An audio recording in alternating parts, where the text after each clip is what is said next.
বিভাগে বন্যা পরিস্থিতি ভয়াবহ রূপ ধারণ করেছে। সিলেটের 4টি এবং সুনামগঞ্জ অত্যন্ত 3টি উপজেলা পুরোপুরি প্লাবিত হয়েছে বলে জানিয়েছেন সংশ্লিষ্ট জেলা প্রশাসন। এ অবস্থায় বানবাসী মানুষ চরম দুর্ভোগ করেছেন, দেখা দিয়েছে নৌকার সংকট।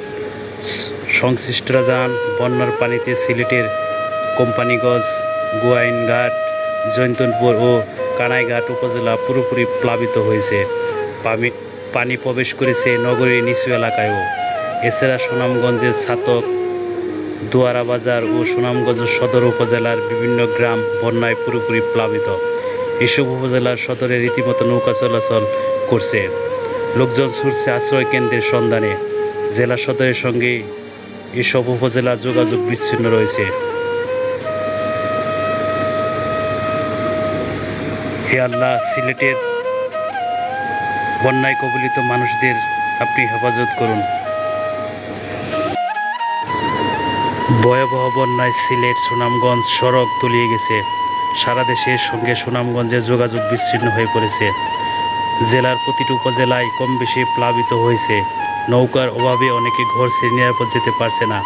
এমন অবস্থায় পানিতে আটকা পড়া মানুষকে উদ্ধারে কয়েকটি উপজেলায় সেনাবাহিনী নামানো হচ্ছে। শুক্রবার সকাল 10:30টায় বিষয়টি নিশ্চিত করেছেন জেলা প্রশাসক মজিদুর রহমান।